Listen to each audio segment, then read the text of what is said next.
You don't have to save any time for rebuttal. The appellee is precluded from oral argument. Thank you, Your Honor. But you'll have plenty of contest. Okay, I appreciate that. Good morning, and may it please the Court. I'm Ron Gachet with Shapiro Fishman and Gachet, and I'm here today on 3 consolidated appeals representing the appellant in each of the 3 appeals. And you are correct, the calendar says, the notice you received does say 10:30. Yes, sir. There was, and for some reason, the court calendar here said 9:30. That's what I saw when I checked through security. Yeah, you're right. Okay. Go ahead. I'm glad I come sometimes early. Your Honors, although this may seem like a very simple issue today with respect to my particular 3 cases, I'm here today to argue what are 2 very significant issues that are going on in Miami-Dade County. No. The only issue is whether you're saying that someday I'm going to prosecute this case is activity within the meaning of the word of the Rule 1.420E. Well, that's my issue, correct. Whether or not my notice of intent to prosecute... That's the issue before us. If it isn't, then you lose. Correct, but if it isn't... If you lose, perhaps in the future that people will not file these things and think that they are complying with 1.420E and everything will be okay and the world will not come to an end.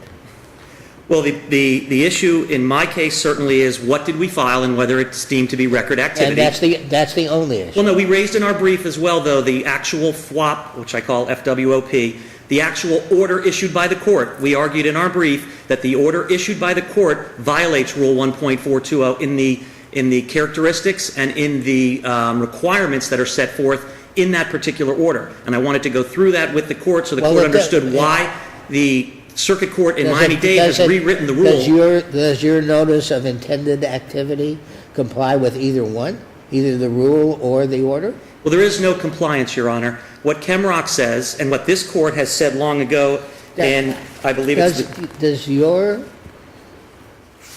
I'm sorry, but the question is, does what you filed comply with either the rule or the order? Yes. How? Because under Wilson versus Salomon and under Chemrock, any filing. Any record activity. Any filing is record activity. That's inherently absurd. But it's the rule. Basically, what's happening is here, there's a rule that requires litigation to move forward. You receive a notice from the court telling you litigation hasn't moved forward in X amount of time. You have so many days to do something. No, sir. I disagree. It doesn't say it has to move forward. It says there has to be activity. There has to be activity. You're right. Correct. Because what the problem was is judges thought it had to move forward, and they were reviewing what you filed to see if it did move forward. And the Supreme Court has said, I don't want my trial judges making a decision if something moves forward or not. Because what if my notice of unavailability... What if he files, as I have suggested in the chambers, he files a menu from the Versailles? Quite frankly, any record activity. The court is not supposed to look beyond the docket. Excuse me, how is filing something saying, I intend to do something in the future, record activity? Because I have filed something in the court letting you know that I am on this case. It doesn't say file a piece of paper. Yeah, it you says can file record a menu. activity. You can file a menu for a restaurant and say that's record activity. You can file... Can you file something and say, sometime in the future I may file a complaint, so I guess the statute of limitations shouldn't run anymore. It's so absurd to file something that says you intend to do something. You intend to file something that's record activity sometime in the future. That's really what this says. I appreciate your frustration, but your frustration is not with me. It's with the Florida Supreme Court. No, I beg your pardon. You filed the lawsuit. I filed a lawsuit. You are the plaintiff who filed a lawsuit in court. And a court wants to move lawsuits forward. Under your theory, you could continually file this notice of intended action in perpetuity. It's not my theory. It's the law. It is your... No, it's the law. What case says Chemrock and Wilson say any filing. What was the filing? The filing was our notice that we intend to further prosecute. What was the filing in Wilson? In Wilson, I believe they filed a notice that they were going on vacation or a notice of unavailability of some sort. Okay. Now, why would that be any different? If I file a notice of unavailability or if I file a notice of address change, Sure. why is that record activity, but my notice of intent? Now, let me Sir, talk about sir, why we file sir, notices of intent. Sir? Sure. Usually when the judge and the lawyer speak simultaneously, the lawyer stops. You're right. My apologies. You are the one that filed this thing. You not only filed the lawsuit, you decided that you were going to save your client by filing this thing. Why didn't you file a thing that sounded like a case?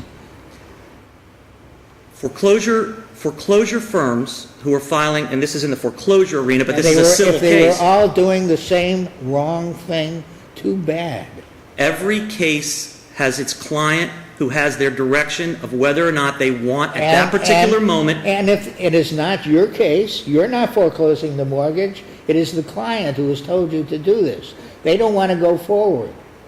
If they There are put, many, just a minute. sorry, I'm sorry. There are many plaintiffs in foreclosure cases who do not want to go forward, but they don't want to dismiss the case because they want to file another filing fee. If they don't want to go forward, they have to take the consequences. It's not your fault. They may, understand. if I know what they say and what they do, they may file a lawsuit against you, but too bad. You will win the lawsuit. Well, the only way for this panel to do what it seems like it wants to do would... Don't go there. Okay, well... Don't go there. the only- Tell us, just don't Tell go us there. why we should do something, Yeah. The reason not that why you we can't do The something. reason that you should overturn the trial judge's decision here is because exactly what the Florida Supreme Court in Kemrock and its progeny said was, we don't want trial judges determining whether a particular filing is in fact record activity. You're right. Because we'll have inconsistency throughout the state. You're right. You'll have a notice of unavailability with one trial judge that he says, that's nothing to me, and you'll have another notice over here where I No. changed my law firm And name. if we have a third district or any court of appeal decision that says a notice of intended activity in the future is not activity, then there won't be any such notices in the future. But you're You will- opening... Sorry. Well, isn't that true? It is, but you're opening the door then for all appellate courts to start saying, pick and choose Oh what my- exactly is oh record my activity. Goodness. But Kemrock is my a Supreme goodness. Court decision, and we're we're all... opening the door for appellate courts to act like courts. What a terrible thing. But Kemrock is the Florida Supreme Court, and I'm not sure we have the ability. Except the problem is, activity has to mean something, not nothing. That's what we're faced with.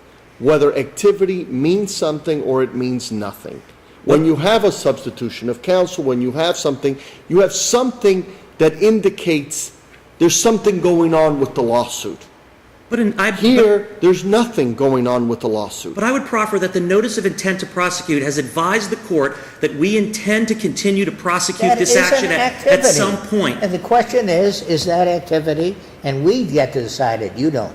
Who came up with this idea? I mean, this is never, to my knowledge, there's no case involving a notice of intent to pursue. Honestly, the notice of intent to prosecute was my idea.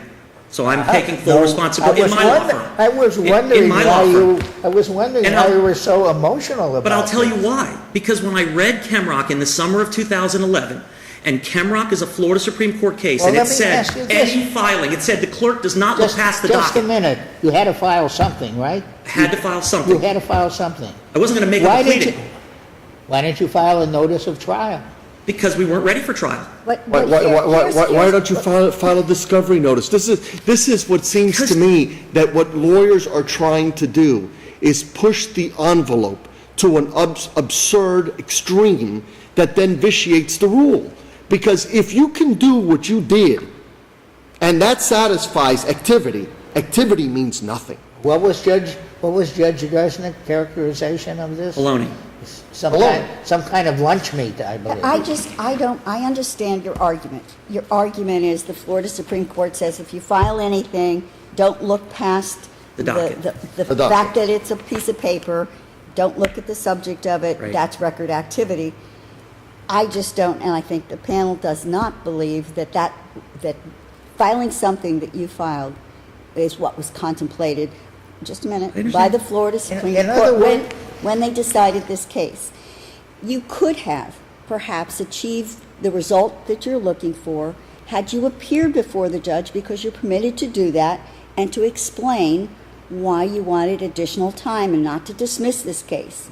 And perhaps if you had gone to the judge and explained why you wanted additional time and not to prosecute your case, the judge would not have dismissed it. And you had within this 60-day period to do that. But instead of going in and physically addressing the court and explaining to the court why you're doing what you're doing and getting a ruling from the judge whether that would be sufficient to allow additional time, we thought by simply filing a piece of paper, that would do it. And it just seems that that was never the intent of the Florida Supreme Court when they decided Wilson, Chemrock is different. They were expanding Wilson to include that 60-day period. Correct. That's all Chemrock is. In other words, your clients didn't tell you to do this. This was your idea. Our clients wanted to keep the case They wanted to moving. keep the case open. Right, and when And Chemrock... you decided, Yes, sir.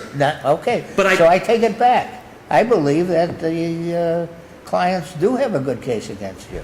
Well, Your Honor, with all due respect, I followed the law. If the law says that the court is not allowed to look past the docket, then seeing an entry on a docket, they're supposed to stop there. That's the law that I read. That's the Supreme Court's law. But it's too cute. It's too cute by far. But we have a lot of those in the law where they say, oh, sorry, that's what the Why law... didn't you file the menu? The- Because then you would have really pushed it I to wasn't another trying to make a extreme. mockery of it. I was trying to say our case is on hold. This is a we have mockery. we have a DOJ, we have a Department of Justice settlement, or we have the OCC that says all the banks must stop foreclosures for right now while they go back and look at all Well, their yeah, documents. That's what Remember you all have the- to say. So That's go what to you the have to court. say. Go to the court, But- explain but that I- to the court, and say, we are not doing anything at this point because, and we'd ask for additional time. Our clients didn't want us to say that. The clients asked us, what does the law allow us? I read the case law. The case law allows a filing, and the court is not It supposed to look says past the docket. The rule says activity by way of pleadings, order of court, or otherwise. You know the rule about a line of things meaning the same thing? I do. How is this a pleading? It's not a pleading. Doesn't have to be a pleading. Counsel, this is your idea. It was- And your self-righteousness in the face of what the court is saying does not do you. Judge, I appreciate what you're saying. I know where you're coming from. I genuinely do. I mean, as a lawyer, you read something and you genuinely believed it and you were not trying to make a mockery of the system. course not. I believe that. Our problem is also genuine. That at some point, we have to see something that's called activity, because what you filed, if that's allowed to stand, then the rule really means nothing. Then we would have these form notices. Can I tell you what the difference is? Yeah. Can I tell you what the issue is? We have thousands of files where these notices are sent, and lawyers, and nobody sends anything in because they truly have abandoned these cases. You're not thinking about the ones where people file nothing. People file no activity at all because they want the case dismissed or they've abandoned it. I filed something because I'm in that minority The that rule said, does not say if you file something that says notice of non-abandonment. Which is That would be essentially exactly what the you same filed. right. And so what I'm saying is I'm a lawyer who actually is still participating in the case. But you whereas other- received a notice from the court. Then take action to move the case forward. Issue you know how easy it is to issue a discovery request, a request for production, a standard request for production that you have in your office. And if you don't have any activity, then the case is abandoned by operation of law, whether you want to or not. Well, let me answer. Your point is I'm not in that business of just churning a file and doing discovery that's not needed. We didn't need discovery, so I'm not going to bill a client and create a pleading that's not necessary, number one.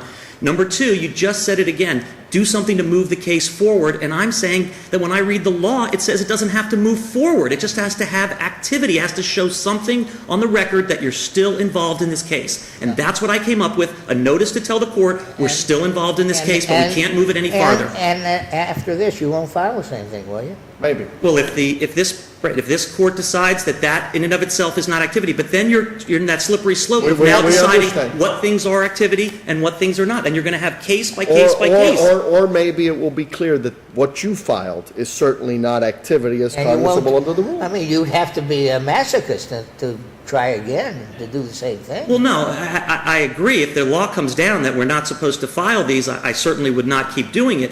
But as the law stands, when it says you don't look past the face of the docket, I'm not sure that I did anything wrong under the law. Well, Now, that's- until this court tells me that I'd like this to is the... ask, nothing I'd like to wrong. ask you a procedural question. Of course. Is there any other mechanism that the trial court has to move a case along other than these Absolutely. motions to dismiss? And that's what I was How- gonna- Because I am aware of the language, and I don't remember which case it was where one of the justices was explaining, I think it was Periente maybe, who was explaining that there are other measures a trial court can take when a case is not moving through the system other than this Absolutely. And they're measure. doing... But in this particular circumstance, what could the trial court have done to move this case along other than this? And they're doing it all over the state of Florida. They're setting these The cases case for for trial. trial. You have the inherent authority as a trial judge to set a case for trial anytime you wish. If you don't think it's moving, you set it for trial. Judge Bailey has ordered us to serve accurate service lists on thousands of cases. An accurate service list means we have to give her an updated service list with prepaid envelopes. She's stuffing them with trial orders and setting every 09 and 08 and 010 case for trial. The Judge Blanc in Palm Beach County just ordered the same thing. They're doing it in Duval. They're doing it in Sarasota. They're doing it all over the state. That's the trial judge's option.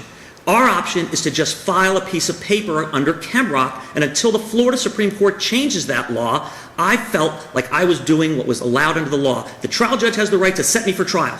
And if I'm not ready, like you said, Judge, if they don't want to move forward, if I don't want to move forward, tough. You're going to trial. And I have lawyers all over the state now trying cases that have been sitting dormant forever because the judges have said we want it moved, and that's what they can do.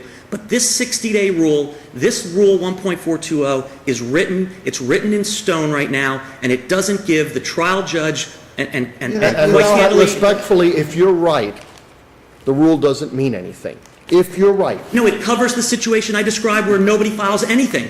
It does cover those, and those are thousands. There are thousands that are dismissed a year where nobody files anything. So for the guys like And me it who at used least to be- file something, give us a Counsel. break. That's all I'm saying. We Counsel. filed something.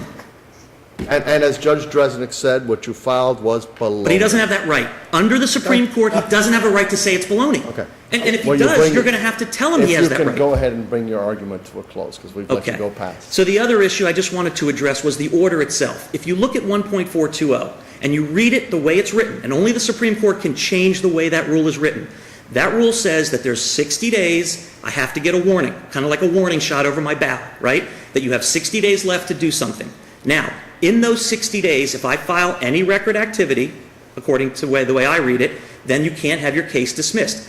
The order in Miami-Dade says you're going to come to a hearing at the end of these 60 days, and you're going to show good cause why the case should remain open. The rule doesn't state that. The rule says that if I go past the 60 days, and then I'm subject to dismissal, and I still want to keep it open, then I can file something with 5 days' notice before the hearing and try to keep it open, but I've missed my 60-day window.